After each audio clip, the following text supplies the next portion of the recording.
Bonjour, j'espère que vous allez bien. Je vous propose aujourd'hui de réfléchir sur l'idée de déception. J'aimerais savoir ce qui résonne à l'intérieur de vous quand vous entendez ce mot, décevoir, ou se sentir déçu. Est-ce que ça vous est arrivé dernièrement ou plusieurs fois dans votre vie de vous sentir déçu? Et par qui? Par vous? Est-ce que vous vous êtes senti déçu par quelque chose que vous avez perçu en vous comme une faiblesse ou un échec? Ou bien est-ce que vous vous êtes senti déçu par votre entourage ou par une attente que vous aviez envers vos parents ou envers vous-même? Et puis, si c'est quelque chose d'actuel, qu'est-ce qui vous décevrait le plus aujourd'hui? Est-ce que vous vous sentiriez déçu de décevoir votre entourage, vos parents, votre patron, votre conjoint, vos enfants? Ou est-ce que vous vous sentiriez beaucoup plus déçu de ne pas écouter ce qui se passe à l'intérieur de vous, s'il y a quelque chose qui gronde, si vous avez un désir, un besoin qui peut vous paraître fou, mais quelque chose qui vous hante, qui est au-delà de toute bienséance, j'avais envie de dire. C'est compliqué hein, comme question, la déception. Et bien, j'ai étudié un petit peu plus cette semaine cette question. Vous savez que j'aime bien vous donner à réfléchir, non seulement parce que j'ai eu des séances qui ont été en lien avec l'idée de décevoir ses parents, mais aussi parce que on n'est pas loin des fêtes des pères, etc. Donc voici le livre qui m'a servi d'appui, qui s'appelle L'art de décevoir ses parents de Michael Bord, aux éditions Förster. Je suis tombée par hasard dessus à la bibliothèque, mais vous savez comme j'aime Éluard et qui dit toujours qu'il n'y a pas de hasard, il n'y a que des rendez-vous. Et du coup, cet essai qui est plutôt philosophique nous amène à penser que longtemps, ou en tout cas dans la philosophie dont on entend parler, dans la psychologie en général, ou dans l'opinion commune, les déceptions qu'on peut avoir seraient en lien avec le fait qu'on a raté quelque chose. Soit on a raté le fait de briller ou d'avoir besoin de reconnaissance pour notre entourage, soit on a raté quelque chose qu'on s'était imposé. Et alors on le voit un peu comme des failles, on le voit comme des faiblesses. Et voici une petite image qu'il donne dans son livre à la page 48, qui dit que Ignace de Loyola, qui a fondé l'ordre des Jésuites, donne cette image. Il dit « En chaque être se retrouvent les failles d'un château fort. Elles offrent à nos ennemis la possibilité d'entrer et de sortir de notre être intérieur. Certaines interprétations ont réduit ces failles du château aux erreurs et aux faiblesses de l'homme. Or, il y a bien plus en jeu ici. Car ce ne sont pas vraiment nos erreurs et nos faiblesses qui rendent notre vie malheureuse et insatisfaite. Ce sont plutôt nos besoins et nos désirs inavoués par lesquels l'ennemi de notre vie réussie peut pénétrer dans le château intérieur de notre âme et causer là un gigantesque désordre, voire des ravages. Nos désirs et nos besoins montrent notre dépendance et notre dénuement humain. Ils nous rendent vulnérables.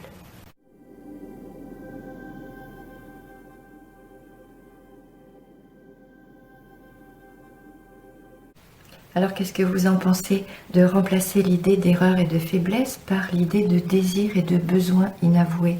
Alors au fur et à mesure de l'essai, l'auteur nous invite bien évidemment à une plus grande connaissance de nous-mêmes, mais aussi à travailler sur ce que on pourrait appeler des attentes irréalistes. Par exemple, dans ce petit extrait, le dernier que je vous cite, nos désirs inavoués et notre profond besoin de proximité, de compréhension, de protection et de sécurité peuvent aussi jouer un rôle dans la relation que nous entretenons avec nos parents et causer des déceptions douloureuses. Allez regarder de plus près, il s'agit souvent des besoins que nous ressentions vis-à-vis de nos parents quand nous étions enfants, que ces besoins aient été satisfaits ou non. Ces désirs ne se volatilisent pas simplement parce que nous vieillissons ou grandissons. Ils peuvent survivre en nous. C'est pourquoi il importe de les percevoir, de prendre du recul vis-à-vis d'eux et de les comprendre afin de ne pas être déçu, encore et encore, car nous nourrissons envers nos parents une attente peut-être tout à fait irréaliste. Voilà, ce petit livre m'a vraiment bien fait réfléchir parce que je suis en ce moment en train de travailler sur tout à fait d'autres livres dont je vous parlerai dans la vidéo d'après. Et je trouvais que ça fait rebondir vraiment profondément tout ce que je connais dans la communication non violente qui parle beaucoup de nos besoins et de nos désirs, de suivre son chemin, mais tout ce que je connais aussi sur la thérapie qui guérit l'enfant intérieur. Et en effet, eh bien, c'est très important de voir où vous en êtes dans l'idée de déception par rapport à où vous en êtes dans l'idée de à qui avez-vous encore besoin de plaire, si ce n'est à vous-même.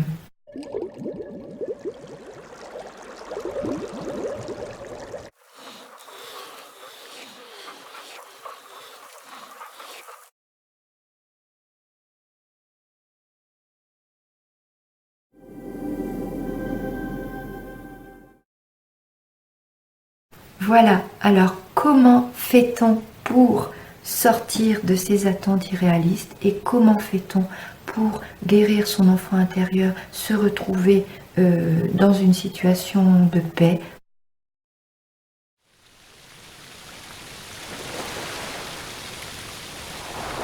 Notre corps vient nous rappeler à l'ordre quand nous avons quelque chose de l'ordre du revenir à soi et retrouver l'amour de soi, si jamais on l'avait déjà découvert ou en tout cas si on s'en était éloigné pour une raison ou pour une autre, peut-être justement parce que on avait vécu une déception envers soi-même ou de la part d'autrui, en tout cas tout un tas de projections qui nous ramènent à l'ingrédient essentiel qui à mon sens peut nous permettre de progresser, à savoir l'amour. Voilà, donc je vous envoie très prochainement les nouvelles citations qui vont vous permettre de continuer à cheminer là-dessus si ça vous intéresse. Et puis je vous invite à découvrir ce petit livre, L'art de décevoir ses parents, qui n'a rien à voir avec l'idée de critiquer les parents qu'on a. Vous pouvez très bien avoir de très gentils parents ou qu'ils soient décédés ou bien encore présents et puis être en bonne relation avec vos parents et avoir ce besoin ou cette chose qui vous pousse à l'intérieur de vous et qui vous fait vous demander où est la suite. Qu'est-ce qui va faire un déclic à l'intérieur de moi ou en tout cas où m'amène ce déclic qui me pousse vers autre chose, qui me pousse vers une réalisation, vers une urgence de vivre. Quelquefois, je ne souhaite à personne d'être obligé de sentir qu'il reste quelques minutes à vivre pour se dire « Ah, oups, j'avais envie de vivre » parce que c'est un petit peu ce qui peut arriver quand on déclenche une maladie ou quand on n'a pas suffisamment respecté ses besoins ou quand on a trop longtemps cherché à ne décevoir personne à part soi-même. Donc à bientôt pour de nouvelles citations en lien avec la guérison de l'enfant intérieur et notre rapport à nous-mêmes et à notre filiation. Qu'on soit parent ou qu'on soit enfant d'eux, en fait on est toujours plus ou moins le parent de quelqu'un ou de quelque chose, parce que même si vous n'avez pas envie ou que vous n'avez pas pu faire d'enfant, vous avez toujours en vous un potentiel de guérison énorme et un potentiel de création, parce qu'on peut être le parent d'un projet, d'une œuvre, d'une action humanitaire, de tout un tas de choses intéressantes et pas forcément en lien avec ce que la société attend de l'idée d'enfanter. Je pense qu'on dit toujours quand on a accouché d'un projet, bah, c'est mon bébé. Voilà, donc je vous invite à accoucher de vous-même et à vous réaliser, à cesser de vous décevoir vous-même pour vous trouver. À bientôt.